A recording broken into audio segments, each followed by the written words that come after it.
Hi, my name is Jehane Noujaim. I am a filmmaker and I was the director of The Great Hack and the director of The Vow, The Square, Control Room, a number of films, many of which I made with my partner, Karim.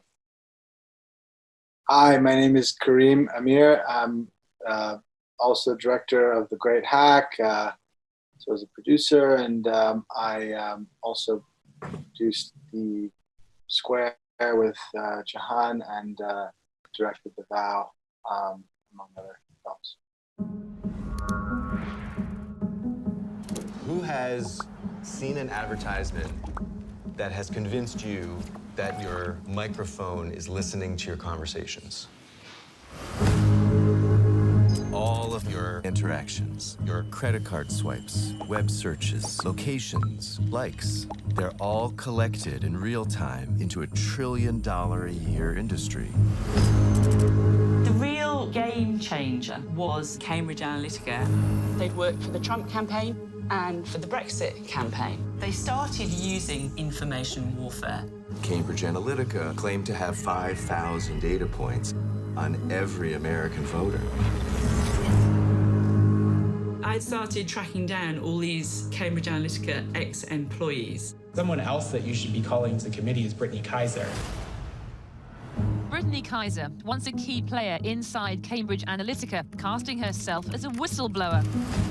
The reason why Google and Facebook are the most powerful companies in the world is because last year data surpassed oil in value. Data is the most valuable asset on Earth. We targeted those whose minds we thought we could change until they saw the world the way we wanted them to. I do know that their targeting tool was considered a weapon. There is a possibility that the American public had been experimented on. This is becoming a criminal matter. When people see the extent of the surveillance, I think they're going to be shocked. And I still fear for your life. Yeah. With the powerful people that are involved. But I can't keep quiet just because it'll make powerful people mad. Data rights should be considered just fundamental rights. This is about the integrity of our democracy. These platforms which were created to connect us have now been weaponized. It's impossible to know what is what, because nothing is what it seems.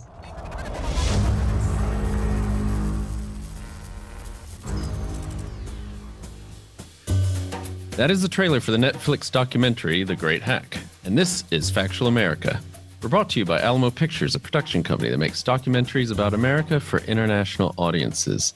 Today we're talking about the impact of big tech on elections and other events that shape our lives. Helping us to learn more about this and the Facebook Cambridge Analytica data scandal are award-winning directors Karim Amir and Jehane Noujaim. Did I get that right? That's correct. All right, excellent. Welcome, Karim and Jehane. Welcome to Factual America. How are things with you in upstate New York? We're great, thank you. We're currently living outside of Woodstock. We have 3 little kids, so it's actually a blessing in disguise that they're getting more used to nature and being outside a lot more in New York. You know, it's a little bit difficult to give them access to that. Less screen time, hopefully. Yes. How old are your kids, out of curiosity? We have 4-year-old twins and a 5-year-old daughter. 4-year-old twin boys and a 5-year-old daughter. Oh my God, you guys are busy. How do you find time to make films? Began The Great Hack, we had no kids, so that gives you an idea of how long That's right. make film, which maybe we shouldn't be advertising, but these projects take quite a lot out of you and take quite a lot of time to really know what it is that you're trying to say, and whether what you're trying to say can be seen in a movie or should just be a book, like most things. Kareem's proudly sporting his public school. It's our kids' school. Okay, excellent. Well, when there was school, right now it's my only clean sweater. it's all remote. But definitely, all these projects are always come from a personal place, and having kids, I think, really got me thinking, or being somebody who's about to have kids. When we started The Great Hack, really, I was thinking about kids growing up with screens everywhere and constant manipulation, and how do you raise kids in a world where you just they can't disappear. My favorite times that I think back of as a child are in the woods with absolutely no devices and sort of no pictures of that time. And so we've lost the ability to disappear, and we were kind of looking at that and looking at the at tech and the ability of tech to manipulate. And same with why we started The Vow, actually, was somebody had lost their daughter to a cult, and we were looking, and we had just had a daughter. So I think that these stories really resonate with us when they have a personal element to them, and what we want to think about, what we want to ask questions about. I think these are things all parents are struggling with. I have children and teenagers now, and talk about screen time and the struggles. But even the little ones are. It's a different generation, as you say. One of the main films we're going to be talking about is The Great Hack. Came out in 2019, Netflix. So thank you again for coming on. It's been, as you've already alluded to, quite a busy year. Released in 2019. I guess you've probably been a lot of questions too about the film in the run-up to the 2020 election. You've got these other projects, The Vow. But for those listeners of ours who haven't had a chance to see the film, Karim, maybe give us a synopsis of what The Great Hack is all about. What is The Great Hack about? That's, It's a loaded question. It is a loaded question. I'd say,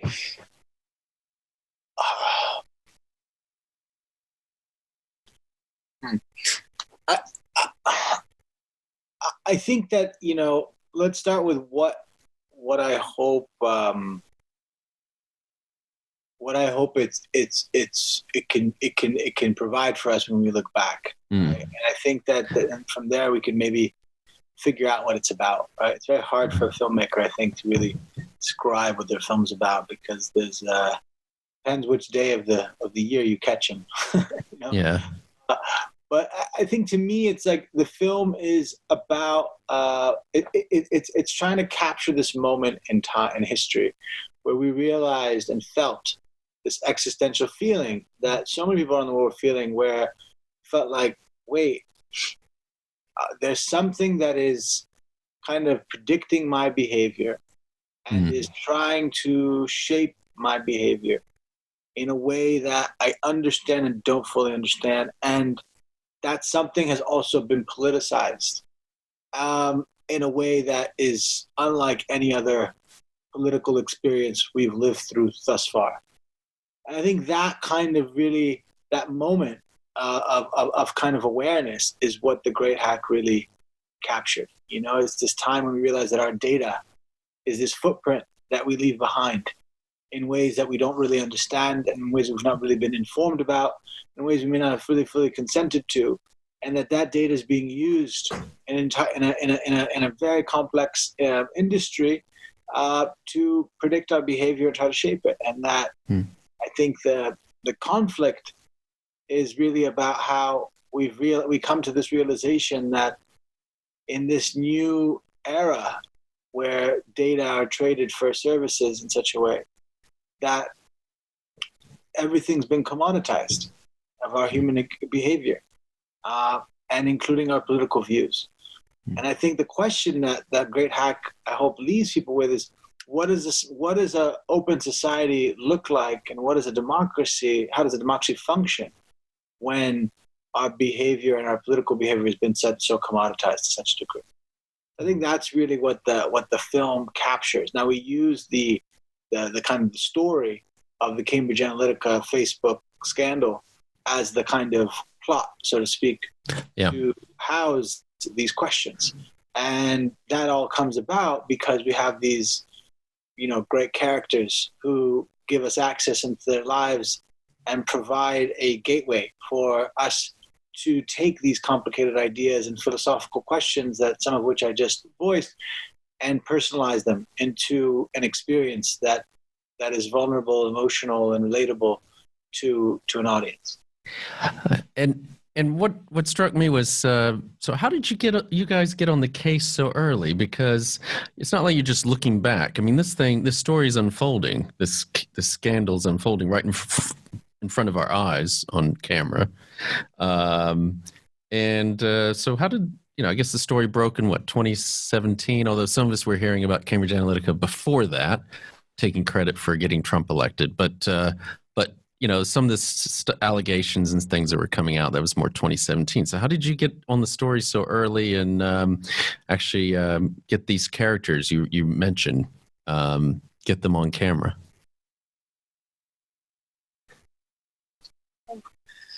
Well, I mean, I think we, how did we start? Well, we had made a film called The Square, which was about the Arab Spring through the lens of Tahrir Square and the events that occurred there, also through characters.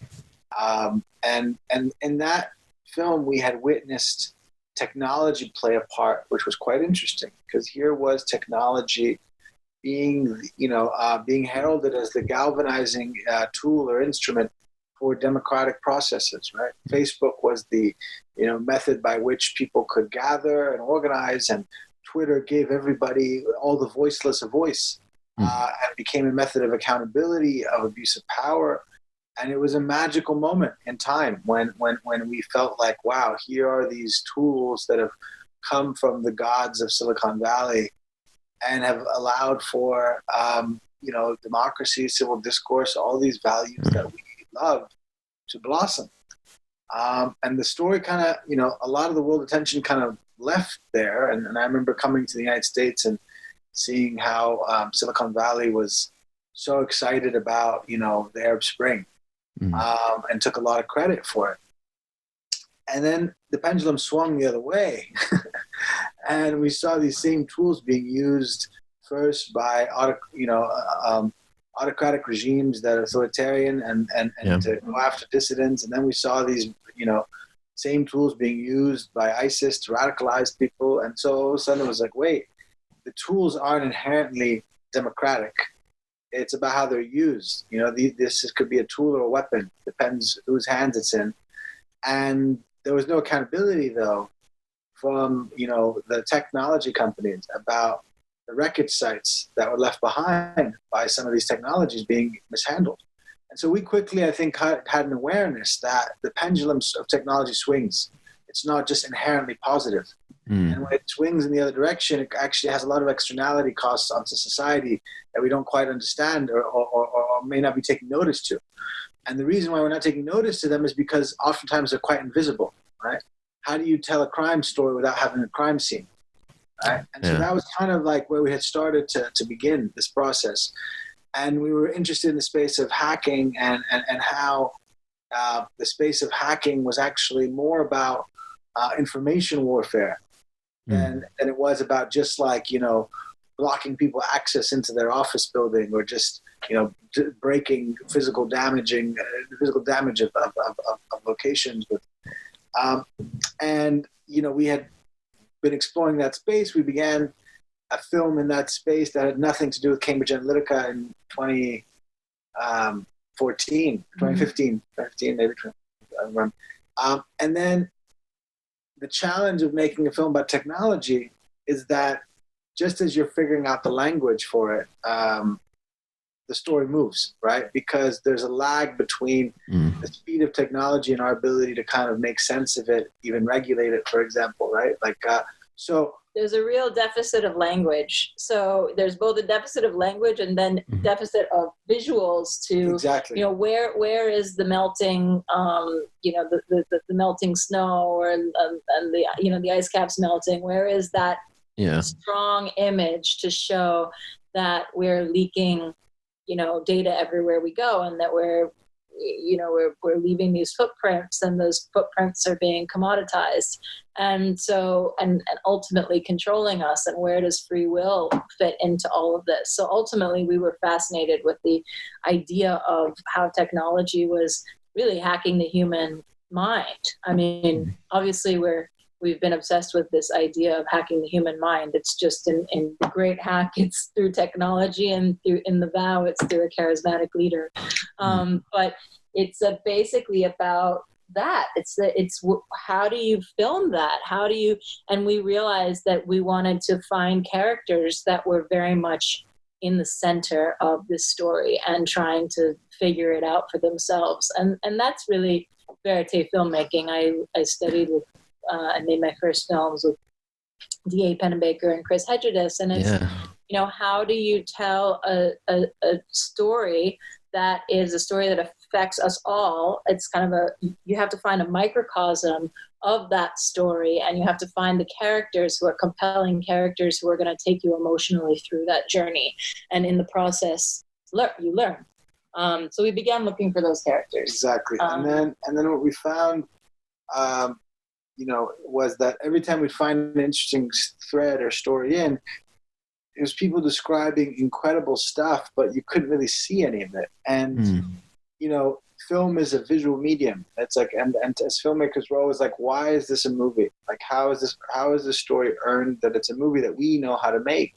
And again, as to Jehane's point, it's like, we don't make films about topics, there's a lot of filmmakers who do, and I commend them, but that's not our method. Our method is a character on a journey that we can follow, that can personify an aspect of a story, but no character can ever personify an entire topic, right? That like Square is not a film about the entire Arab Spring or even the Egyptian Revolution. It's just about three people's experience through it, right? That's the only truth that we know really how to do with our process. And so while we were mapping this space, we were like, well, there's like a series we could make here. I mean, there's so many stories, like whether it was Guccifer, or whether it was, the what was going on with misinformation, and seeing how, for a bit we had looked at the stories of, what's it called? The pizza parlor. We were up in all that space basically. We were there before most, and we actually interviewed a lot of these people looking for wreckage sites, looking for what we called wreckage sites, where we was like, where are the wreckage sites where we could see the clash between technology and society, and really find it. And so these wreckage sites were what we looked for, and then who are characters that could take us through. And in our opinion, the biggest wreckage site at that time was 2016 election. And I think that seeing that and Brexit together was just like, wait, here are two of the most unpredictable outcomes of the year of modern political history, some would argue, right? And they both happen. And then wait, there's one company that worked on both. Like, that's kind of weird. And wait, this company happens to be a military contractor that happens to be playing in the game of, the hearts and minds. And wait, this company learned how to do this on British and American taxpayer money, playing in our part of the world, the Middle East, where they were doing psyops. Okay, cool. Wow, interesting. Okay, so a psyops company was hired, and they're like, okay, it looks like the hens have come home to roost, right? And coming from the Middle East. And they had been involved in 165 elections all over the world. In 130 countries, something crazy like that. And we're a little bit like, as people who come from a country that's been colonized, Egypt, we were thinking, is this the new form of colonization? Exactly. Through data. And so that's kind of where it went. And then when we met Carol Cadwalladr, it was like, meeting an old friend, we just like hit it off immediately. And it was all, we actually met in the train station, in a good John Le Carre fashion. It was quite, I came to London just to meet with her. Yeah. And told her what we were doing, and she was like, "Wow, you guys seem really ahead of this curve." She hadn't published the article yet, but about Wiley. Okay. One piece, and what Carol had done in her piece, even though she wasn't the first to write about Cambridge, she was the first to really tell. Hannes Gransinger had been the first one to write about the Cambridge Analytica story in a Das magazine article that then became a Motherboard. And it was a big article. It came out in December. And then Carol wrote in the following year a piece in the Observer Guardian where she really made the linkage of like trying to see like, wait, this is not a national problem. This is a transatlantic story. Mm-hmm. And when, because of her, brilliance and the way that she writes narrative through her journalism as well, you were able to see that this was a much more complicated thing because, and to make it more clear, is actually what Carol kind of provided, I think, was this idea that to understand Trump, we had to understand Brexit, and to understand Brexit, we had to understand Trump, and that these were two kind of stories that were interlinked, and and understanding why would a group of financiers support both, and wait, is this the new way that politics is being played, where we have shadow money, dark money coming into different elections?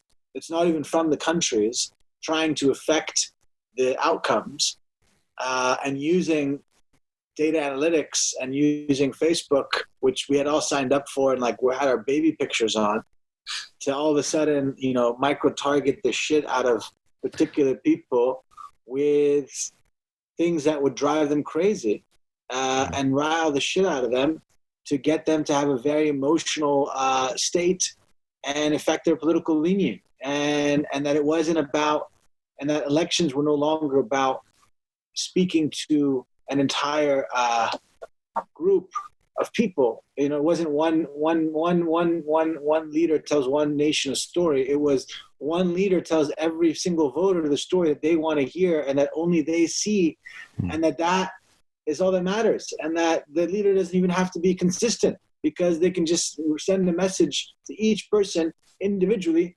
and not even be called out for saying completely opposing messages, because all these ads disappear on Facebook, and Facebook feels it has no obligation to hold them, preserve them, or tell anybody who paid for it or anything. And all of this is happening because we accepted that these guys, these tech gods, wear hoodies like this, and that they must be nice guys. You look at them, they're harmless, right?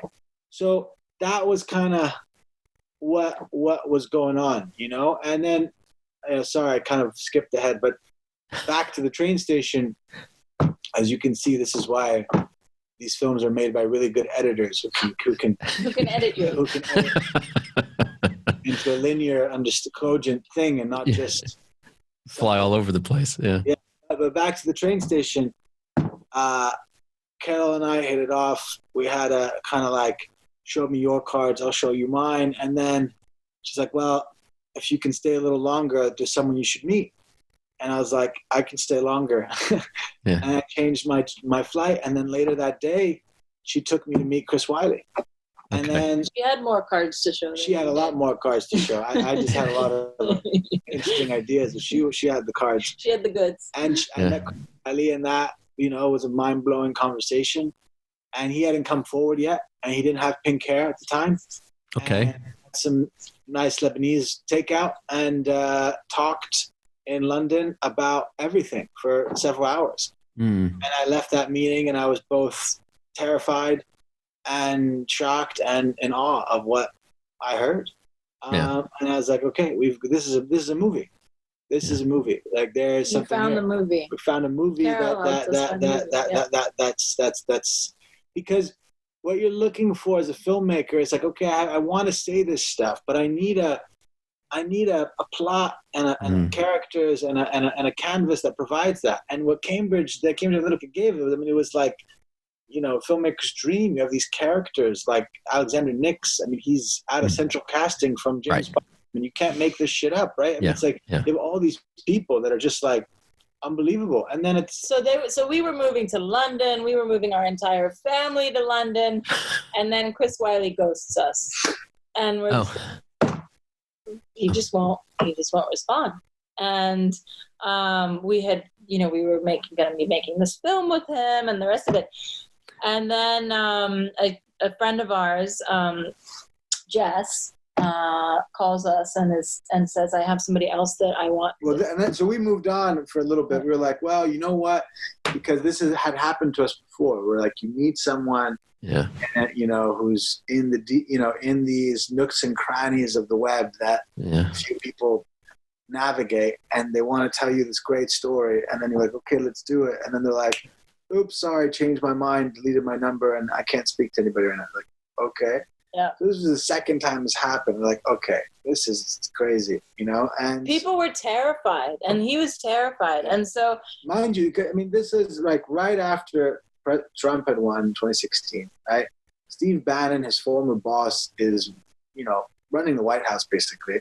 And he's got this story that completely indicts Bannon and shows a very different side of the game that nobody had understood. And so that was kind of the insider part of it. And so we kind of moved beyond Cambridge a little bit for a beat. And we were looking, we had been filming with David Carroll. Okay. Who was a fascinating character at the time because it was like, while Wiley had given us like inside information as to what was happening, David Carroll was an everyday citizen who was like, asking a question of, do I have a right to know what data was collected on me and how my data was used against me potentially? And that seems like a pretty simple question, yet it didn't have a simple answer, because that question it challenged the power dynamics that existed at the time of what was the legal responsibility of data collection, data harvesting, your right to know who owns your data, is it your property, is it not? All of these things hadn't been actually resolved. And the European interpretation was very different than the American interpretation, right? So, who owns I found, basically David had found out there's 5,000 data points on me. And so who actually owns that information? And it should be me that owns it. And so then he goes to Ravi, who's a solicitor in London, and he decides that he's going to pursue a case against Cambridge Analytica. But we still were having,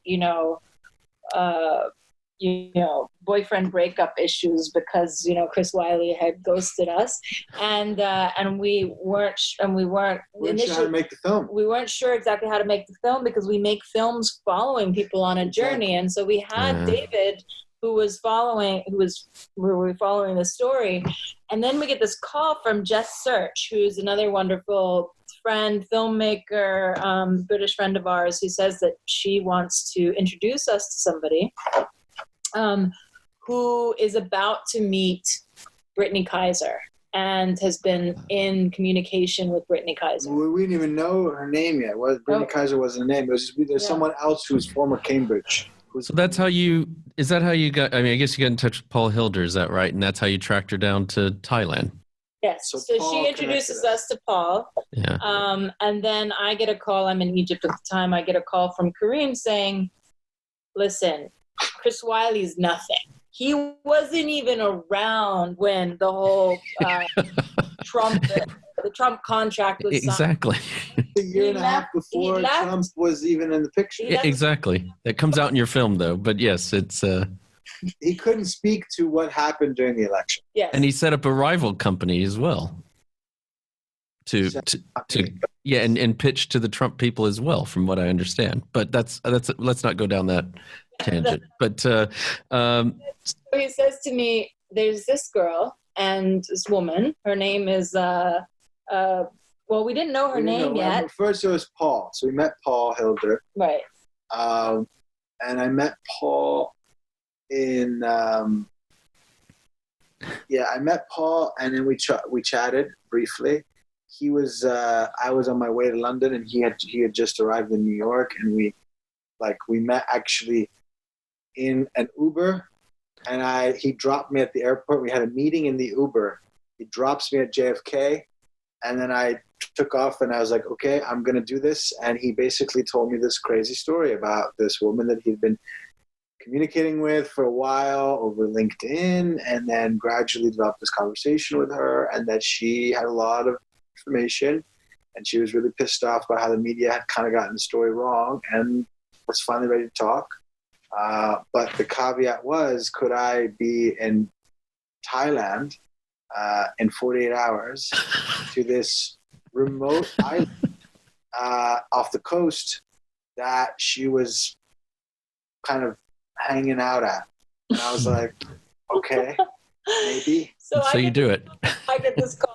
Basically, Karim is supposed to come back for the holidays in Egypt, and supposed to see his mother, who he hasn't seen for a long time. His mother calls me up and is like, he's still upset that he lost this Chris Wiley character. That's why he's flying to I don't know where to meet this person. Are you sure she's legitimate? And I said, I have no idea, but we're going to have a conversation with her. We talk with her on the phone, on Signal, and she says to us, look, I have 4 days of sort of quiet time before I'm about to come out with my story and speak to all of these New York Times journalists and other journalists. And so if you want to meet me, you really have to come here now. I can't tell you exactly where I am, but land at this airport, and then I'll tell you where to go. So I said, Karim, that's going to be your job. So this is Le Carré. I mean, this is Bond. It's like you even have that scene where you're on the boat going out to the, from the island. It looks like straight out of a Bond film. I mean, that actually is James Bond Island. Yes. That is actually shot. We couldn't resist putting these. I mean, what an incredible place to meet somebody who's about to reveal all of this information. So. Karim goes there, meets her, and we weren't sure, with characters like this, they'd been coming and disappearing, and so she says, she starts telling him this information about what she's been involved with, and the conversation started in the pool. So, like a good verite filmmaker, he said, "Pull out the camera," and that's the first interview that we do with Brittany is in the pool. And that starts our incredible journey with her. And here was somebody who had been, worked for the Obama administration, had been, worked on the Facebook page, then joined, and then moved to London, and then had worked for Cambridge Analytica. What she had was, she had the arc of the swing of technology, right? So you could see she was at the birth of Facebook being used with Obama and Yes We Can and all of that, and then she had been there when it swung, to 8 years later, to be used in a very different way and be more weaponized as a method of actually suppressing, people's encouragement to vote, and so she'd seen both, and she'd gone from being someone who was quite progressive and quite supportive of these, democratic, or the values that the Democratic Party subscribes to more so. And then she'd swung in the other direction. And so I think that she showed this, in her persona, how's the conflict and the trajectory. And she had firsthand information about, she pitched Trump campaign, she wrote the contract, she was there at the whole thing. So, and now she was kind of wanting to course correct and tell the world what really went on. Okay. Hold that thought. I want to give our listeners a quick break, and then we'll be right back with Karim and Jehane. You're listening to Factual America. Subscribe to our mailing list or follow us on Facebook, Instagram, or Twitter at Alamo Pictures to keep up to date with new releases or upcoming shows. Check out the show notes to learn more about the program, our guests, and the team behind the production. Now back to Factual America. Welcome back to Factual America. I'm here with Karim Amer and Jehane Noujaim, directors and producers of The Great Hack, Netflix, as New York Times says, a film about how your data became a commodity. We were talking about Brittany Kaiser, who, in true cinema verite tradition, I think is going to go, she's quite a character, isn't she?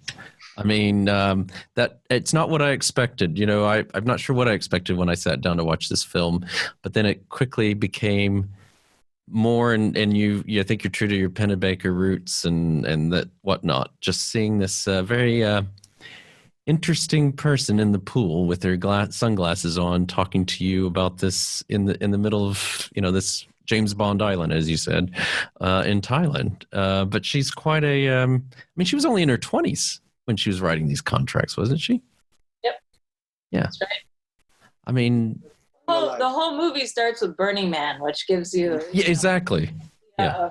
Of the characters involved. Yeah. I mean, so I mean, yeah, she's. It's really interesting. I mean, how I mean, as this was all because you obviously this is all unfolding in front of you. I mean. You know, what were you thinking, or did you know you were going to find what you found as the cameras were rolling?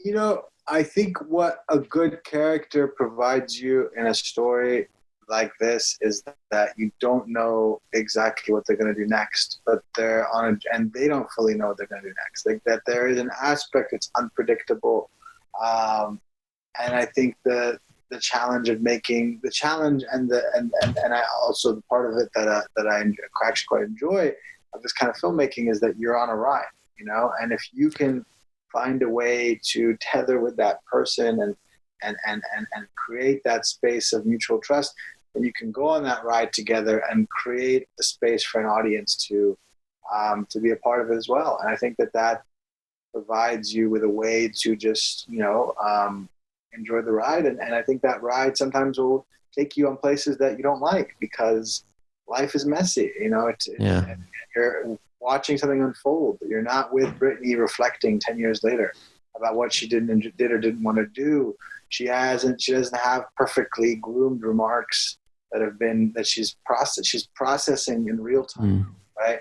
And I think what we wanted to provide people with was, yes, of course we want to, talk about all these interesting ideas, but you know, when we peel back the veneer of the political moment, here's a young woman who is stepping out and taking a big step and knows that she's going to be attacked by everybody.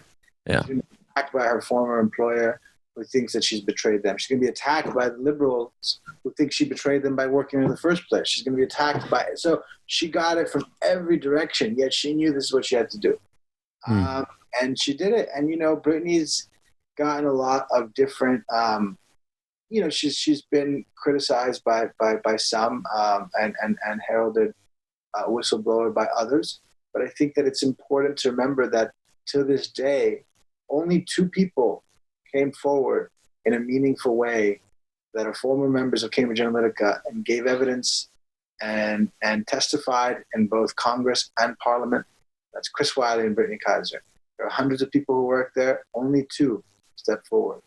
So I always tell people who want to criticize Brittany, you know, until you've stepped in those shoes of what it means to be a whistleblower, be careful how you judge those who are doing that work. Okay. I think that's a very good point. I mean, and also this point you made about life's messy. This whole story's messy, isn't it? I mean, and as even this year, we've found out with some findings that, I mean, really, I mean, it seems to me, as you say, you've captured I think you've captured a lot of the theater around a political moment, in my own opinion.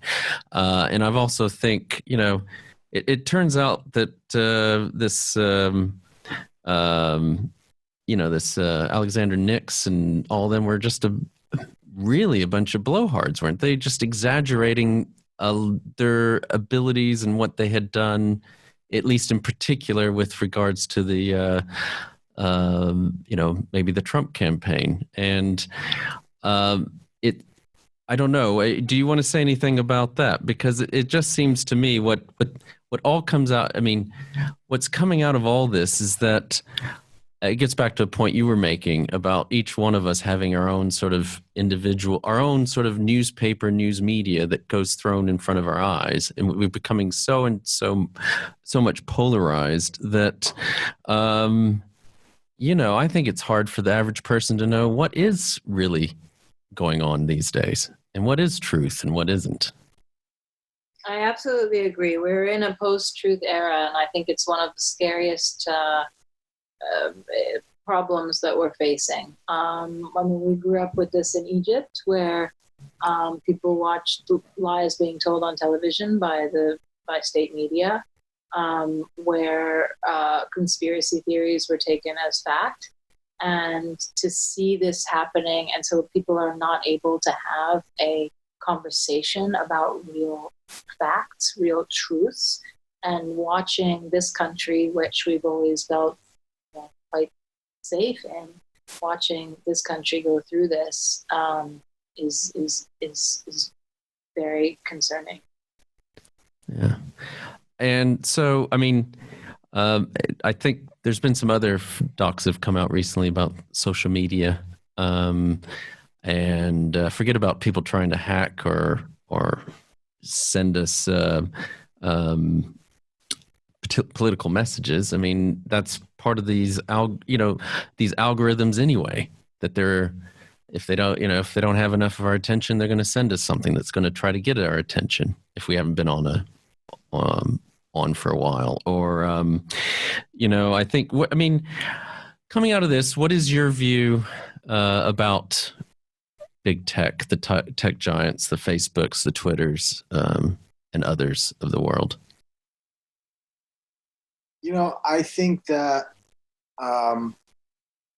big tech has to ask itself what they want their legacy to be in this world. Because I really think that that's all that's really going to motivate them at this point, because you have few companies that are really controlled by a few individuals, who can really make major decisions. And I think what worries me is that they have oftentimes been unable to take responsibility for the wreckage sites caused by their platforms and companies. I think it's like, it's very much to me like the oil companies that we saw 20th century defined by oil. In the Middle East, we saw the consequence of that firsthand. Our lives, in many ways, one of the reasons we're sitting here right now, I could draw you a line that points to oil and tell you how it shaped my entire story of an identity to today, right? So when you have a commodity that is the most valuable commodity in the world, it affects the entire world. And if data has surpassed oil as the most important resource in the world, we can expect that at least what happened with oil will happen on the data front. Yet, because, as Jehane was saying, we don't have these images of, the spilling of the oil onto the pole. We don't have the image of the penguin soaked with oil, or the melting ice caps like we had with the environment, with the consequences to the environment that we saw from oil. Big tech has oftentimes gotten off scot-free because there is, people are unwilling to accept that there is something that can really be influencing them, because that goes against our inherent Western identity of free will, that I am in control of my decisions. I'm not a persuadable. Those people are persuadable. No one tells me what to do. No one tells me what to think. Well, no one tells you what to think, then the entire business model of advertising wouldn't exist, which happens to be the main business model that Facebook and Google control, right? They are in the business of predictive analytics, of predicting your behavior and selling that on the auction floor to anybody who wants it, right? And that isn't inherently an evil thing. But when it's left unchecked, when it's left unregulated, when it's left to this idea that somehow they're just going to do the right thing, that's just preposterous. It's just like, it goes against every tradition that we have learned, especially in the United States, about how to hold and help shape, major titans of power in a direction that does not completely obliterate our social contract. And I think that if the new social contract today, I would argue, is the user agreement, then we need a new reclamation of that process to occur, where citizens, government, and the tech companies can agree on what are the parameters of this relationship. What are we okay giving up? Do we have any control of it? Is my personal relationship data just like my likes of what articles I like, just like where my baby, like, is it all one fair game thing? Or can I set some gauges of, I'm okay with this being available and I'm not okay with this being available? I want to know that when I'm being targeted by a political ad, who paid for it, and I want to have clarity, and I want to know when this is paid news or real news. These are all things that we deserve. And the idea that, that we could just wait for big tech to do the right thing really troubles me, because I haven't seen them do that thus far, and I don't think they have the incentive structures to do so. So that's kind of the clarion call as well in this film and films that have come since, and I think that we took that on first in a big way, and we're excited to see that now other filmmakers are coming in and trying to tell that story in different ways, because I think there's many stories here. Like, I think we, because of our work, gravitate to the intersection of zeitgeist and politics and society, and but that doesn't speak to everybody, right? For some people, a personal story about bullying as a result of this may be far more impactful to getting them to understanding, or The Social Dilemma. Jeff's film, fantastic film. Which is more of a kind of anthropological topic story, but it's not really about characters, right?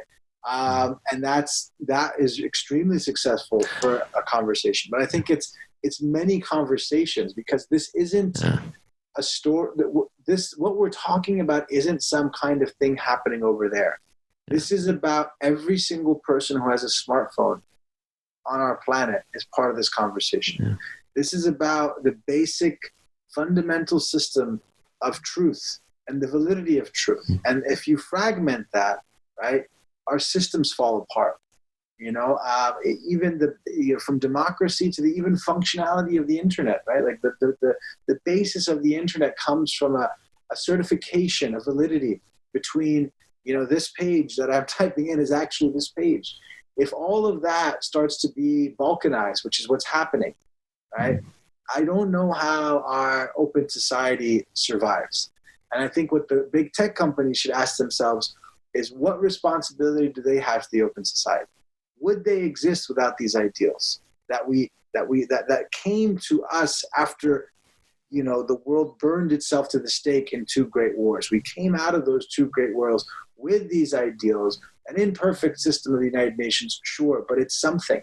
And these ideals are supposed to be things that we subscribe to. And would Silicon Valley be the refuge of the world's engineers if those ideals weren't preserved or weren't helpful? Would they have been able to create these companies if these ideals didn't get? So I challenge them and say, you're standing on the shoulders of these ideals and of these ideas, yet you should see no responsibility to preserve them because your business model doesn't force you to. And, your investors are making money, so who gives a shit? Well, yeah, and one last, yes, and I think the big thing is it's people just don't even understand the technology or everything that's behind this with these PhD in physics or designing. And I think it's almost comical. You see these hearings with the senators and they're asking the most basic questions that, all you have to do is Google and you can find the answers. They don't really, I think most of us, I'll put my hands up, don't really understand exactly what they are doing in many ways. But look, I'm conscious we don't have much time with you. You need to get on to I think you have another call. You mentioned, so thank you so much for coming on. I really have enjoyed this and wish we had more time. We'll have to get you back on if you're okay with that, with one of your other projects. More questions, that's fine. What's that? If you have more questions, we can continue later. Well, I'm going to have to, because of the time difference, I'm going to have to get, and the studio rental, I will have to be going. But what I would say is, if you don't mind, we'd love to have you on another time. Just if you could quickly say, I think you made a really interesting point, because I did catch, this is the only body of work of yours I've seen, but it's just doing the research, and there is something that's a strand that runs through it all. And you were talking about hacking the mind. So do you want to talk a little, just quickly, tell us about something that you have out now on HBO? It's the Vow. If just so our listeners can maybe go look for that.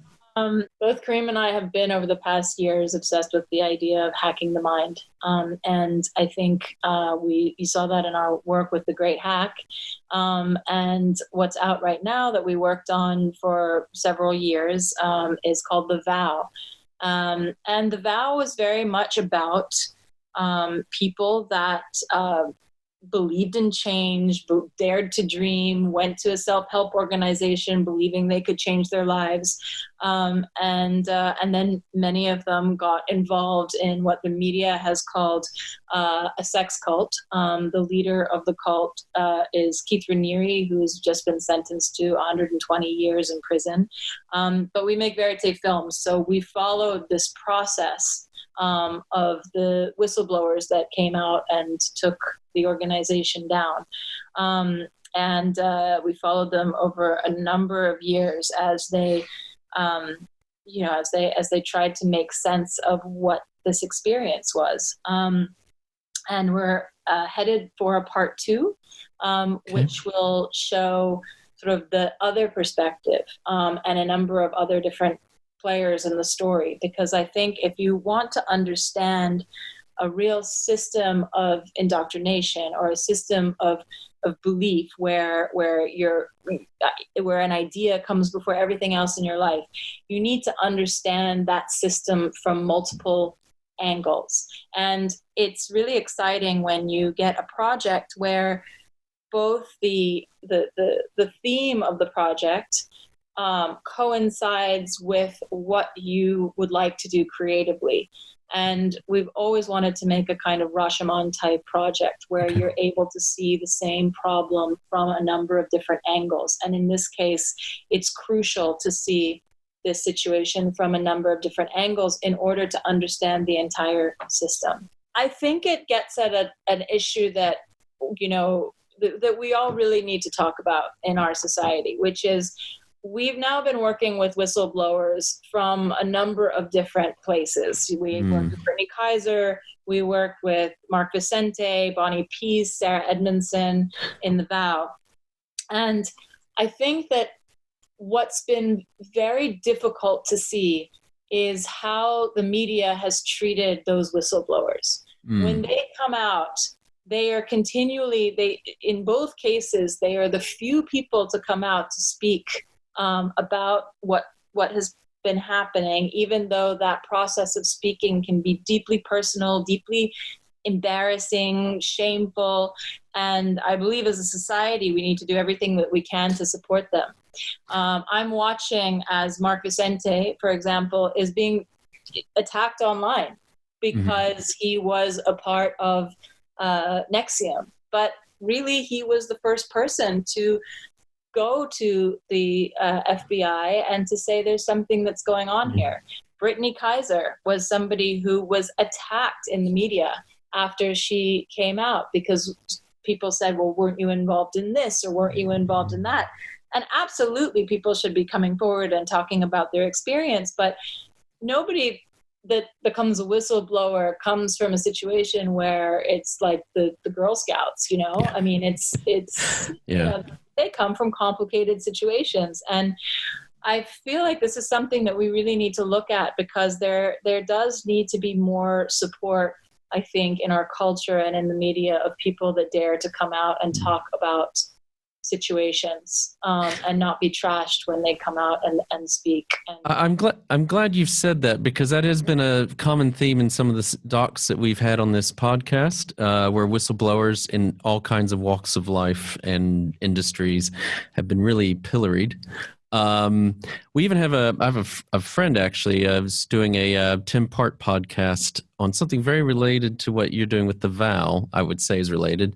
It's just come out in the last week or so for Radio 4, so you can hear it on the BBC side. It's called The Orgasm Cult, but it's about a wellness outfit that was quite well known. But the reason I bring that up, investigated by the FBI right now. Yeah, she's exactly. The FBI is on the case, and this this friend of mine, and she's, I've only listened to the first episode, but she's had to say several times, these aren't the real identities. These are not the real voices. They're all afraid to say anything.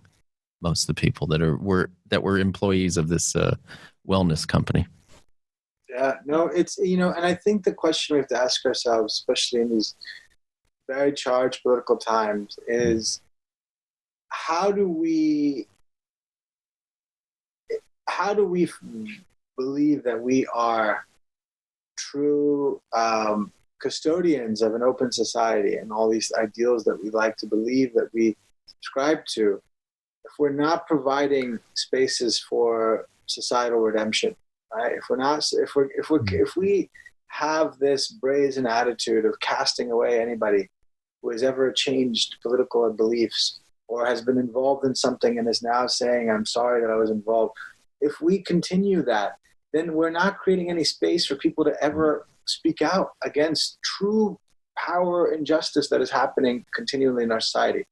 And I think that it's a very dangerous space we're entering into, where we're eradicating the space for those who we need to come forward, to be able to come forward, because they're kind of, damned if they do and damned if they don't. And I think that that's a really, it's a problem that's getting more acute.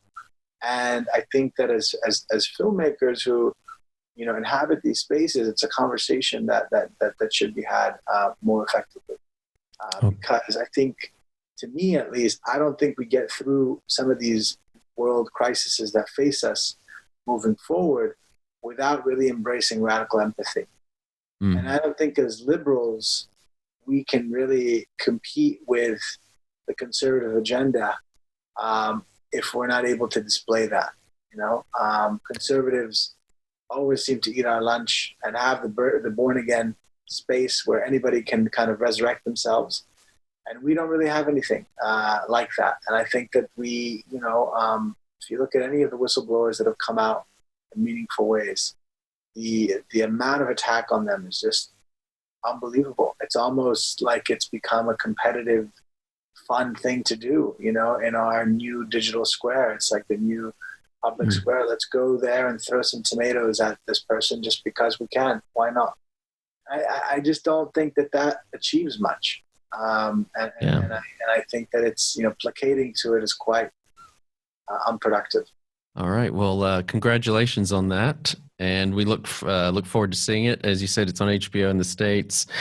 We think it's on Sky here in the UK, and we have listeners around the world. So just do a search for it and find where you can stream it. I just wanted to thank Karim and Jehane so much for coming on to the Factual America podcast. It's been a pleasure having you and chatting with you for these last 45 minutes or so. Directors and producers of The Great Hack, which is the main film we've been discussing this today. And give a shout out to This Is Distorted Studios in Leeds, England. Please remember to like us and share us with your friends and family wherever you happen to listen or watch podcasts. And this is Factual America, signing off.